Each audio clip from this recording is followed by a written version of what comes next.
I'm here at the USS Midway, about to take a nice class for the Midway Institute, World War II. For the most part, I'm not going to be narrating in these videos. I am going to let a retired naval officer, whose name is Rudy Shippey. He is the basic reason that this entire museum exists.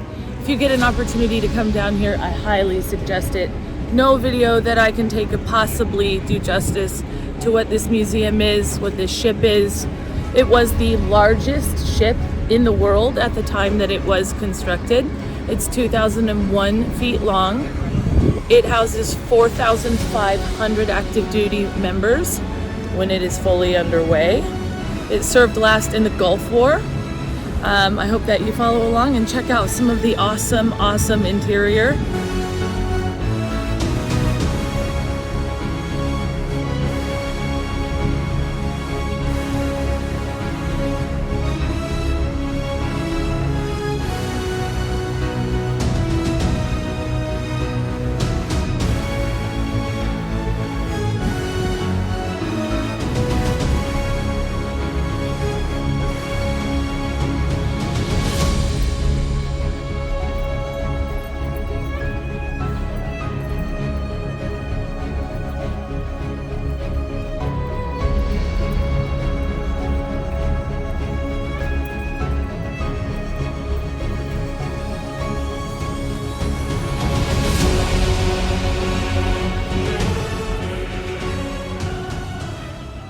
We have our own hospital, we have our own pharmacy, we have our own food preparation, we have our own Air Force. We have to repair the Air Force. We've got people who are running in steam.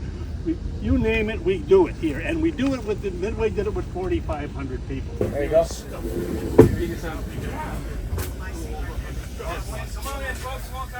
But the bottom average today, the carrier wing is between 65, 67 aircraft. How many battleships escorted? With me? So far. Take a picture of the boss seat. I'm going to make sure the chart room is ready too. Okay, thanks. I'm going to open everything. All right, so we're standing in the bridge here. Actually, technically, I'm standing in the pilot house. And this technically is the bridge. In 1945, when Midway was commissioned, these portholes did not exist. They didn't here. So the pilot house, which was enclosed, that's the bridge. Here's the helm. The helmsman. How can he see? Because he doesn't need to see. He takes his orders from the officer because he gets the rudder order. Being a faucet. Wasn't a faucet. So we got back here, we got the helmsman, and we got the lead helm, which is basically the gas. So where's the captain's chair right there, and the navigator sits right over there. All right. So quickly, the easiest way to talk about a ship and the operation of the bridge is to tell the story of the officer of the deck. The OD is the legal representative of the CO. The legal representative of the CO. The OD opens his mouth, the CO is talking. It's that simple. As an OD, you stand 4-hour watches. You have a team of junior officers you're training. They're typically in the bridge area out here. They have surface search radar, air search radar, communications all over the place. Back here in the pilot house, I've got a helmsman, I've got a lead helmsman, I'll have a chief petty officer back here talking to the ship. I'll have a writer back here behind the grease board bringing information up from combat. This is navigation aid. They're navigating for us. This is a busy place. From this point, we can see on the horizon at sea 11 to 13 miles.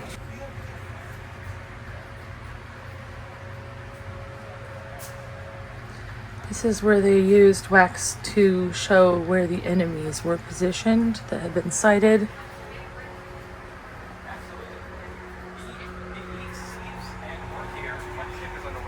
the time he's up here. 10% of the time he works down in the in-port cabin, which you're going to go see next. Right? Yeah, captain's seat cabin. As a matter of fact, I met my Captain's quarters. I'm sitting in the captain's chair. Okay, so we are in Admiral's country. The Admiral is the head of the battle group. This is a picture of the battle. Well, that's not good. That's not a good picture. Right here. Here's a picture of a battle group. The carriers in the middle. These are all the aircraft carriers. So, what is the battle group commander about? He's the CEO of a corporation, and he's got all these people who work for him. The commanding officer of all these ships, the commanding officers of the squadrons, the commander officer of the carrier air group itself. So on Midway alone, or on the aircraft carrier alone, he can have 9, 10, 11 different commanding officers.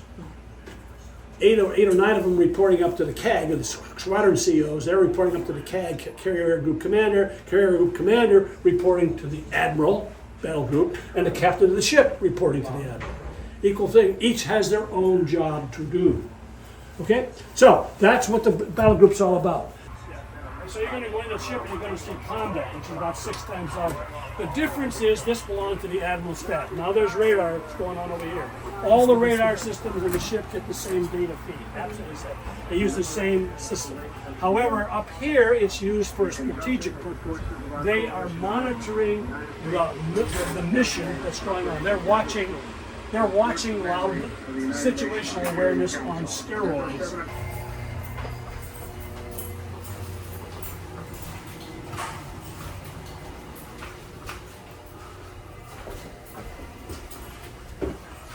That's cool.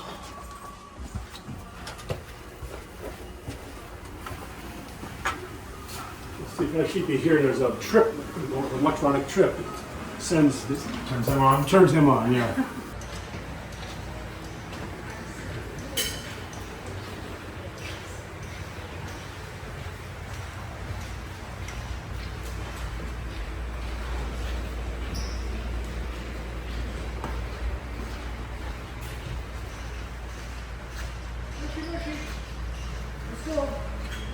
Okay, this is the forecastle, the forecast of the ship. This is where the anchoring takes place. You see the anchor chains there?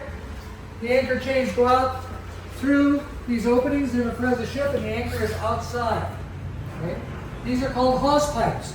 And this is where King Neptunus Rex and his party comes to the ship, and he meets the captain here to begin the initiation of Hollywood. The main enlisted mess deck. This is where the men sit and eat their meals. Okay, you saw the one forward, where we just forward of the galley. This is the one for the main galley. This room only holds about 450 people, and when they make a meal in the main galley, they cook for 2,500. So they're pushing 2,500 people through a space that only seats 450. So we had a sheriff whose duty was to walk and make sure people were eating and not sitting there telling sea stories. Because there were people at both of these doors coming into the mess deck with the trays in their hands and their cold drink getting warm. Yeah, they are pretty realistic. Oh, yeah.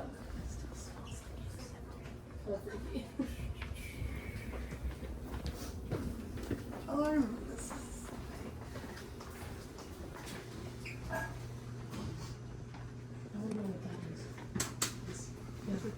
This is sick bay. We have 4,500 people, and this is the hospital. Okay? Why is the hospital so small? Because the only people who are in the hospital are people who need nursing care. If you're sick and you don't need nursing care, they send you to bed. You got your own bed. You can go back there and go to sleep. And then, so they held sick call twice a day, 8 o'clock in the morning and 4 o'clock in the afternoon. And you came in and you met a chief petty officer, got your records, saw his chief petty officer. He took a look. He's the head nurse, and now they're women. So anyway, the head nurse, we call him corpsman, and he would determine whether you were sick enough to see a doctor. If you had a temperature and looked like you had a cold, he'd give you some all-purpose capsules until you come back at 4 o'clock and let me look at you again. If you needed medical care, then you went to see a doctor, and then they treated you accordingly. But we have an operating room. We have one surgery. Actually, we have 2 surgeries, but we have a main surgery. We have 4 doctors and another medical person, and then all of our dentists are trained to treat hemorrhaging, mass blood flow, that kind of stuff, because we go into general quarters and start fighting the ship. We need doctors all over the ship in case people are injured. Okay, have a seat. So this is the lab where all the blood work and urinalysis is done. BD was a real problem. So these guys are trying to do some the most treated injury aboard ship was head lacerations. I can bet you can't wonder why. So this room was where the chief nurse was when you came in. So you came in, you picked up your records here. But we turned this into the uniform exhibit because this is what we wore, this is who we were. Our uniform told people all. This was the sea bag that was issued in boot camp. It had three uniforms. It had a winter uniform and a summer uniform and a working uniform. And so that was, I would notice that it's all tied and it's all got square knots and it's all inside out. Because you can get things dirty if they brush up against something. So if you store them inside out, then they only get dirty on the inside. And the Navy can be a pretty dirty place, these ships. So we're trained to do that. So because of that, when you see a sailor walking down the street in his uniform, the creases in the arms and the legs are inside out. Your teachers, and I know you have a lot of kids going to college to get the education so they can become officers somewhere or business people or whatever they're going to be. But a lot of your kids are saying, I don't know what I'm going to do, or I'm going to join the military. All the military recruiters are hungry because everybody's making so damn much money, so they need to recruit more people.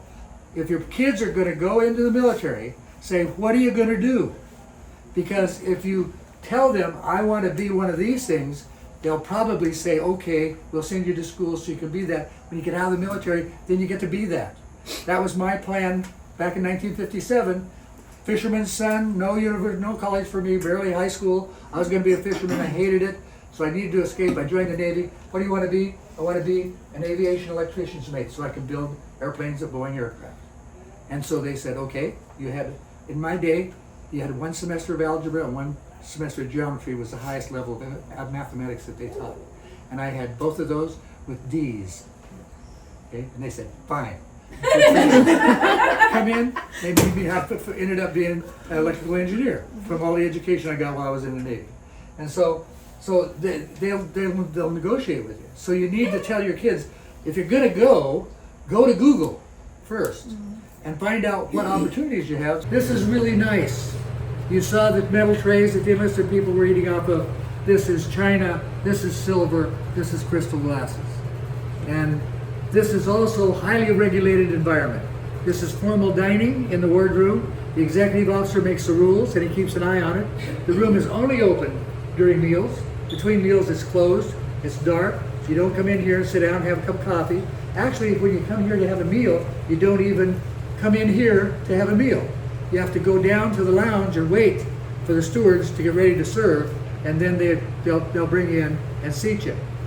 That room back there that we called the bowling alley, not because it was a bowling alley, but because it was long and narrow, is where the senior officers died. And so those were commanders and above, 05s and above, and there were about 15 or 18 of them on the ship, and that's where they died. During the Vietnam War, we lost an awful lot of young men in the jungle, and we never heard from them again. So they wanted to build a memorial in memory of those losses. So this is a tradition that came out of the Vietnam War. There's a table like this on every active duty U.S. Navy ship, U.S. Coast Guard ship, maritime service ship, every U.S. military base in the world. They're all exactly the same. They may be different sizes according to the size of the ship, but they're all exactly the same. They are circular in shape to signify our unending gratitude at the sacrifice that they've made. The tablecloths are white, signifying the purity of that sacrifice. The flower is always a blood red rose, which is a death flower. On the table is a small plate, and on the plate is a lemon and some salt. The lemon signifies the bitterness that we feel in losing a shipmate or a friend, and the salt is for the tears that are shed by the families and loved ones of the lost one. The coffee cup and the wine glass are always upside down. There'll be no joy, no toast, no stimulation at the table until they return. It was always set for one with one chair. When we first started the tradition, we had a Bible on the table. But we found out we had all those other religions. We took the Bible off so everyone would be at the table. So this is a table that's reserved for the 240 men who died while serving on this ship.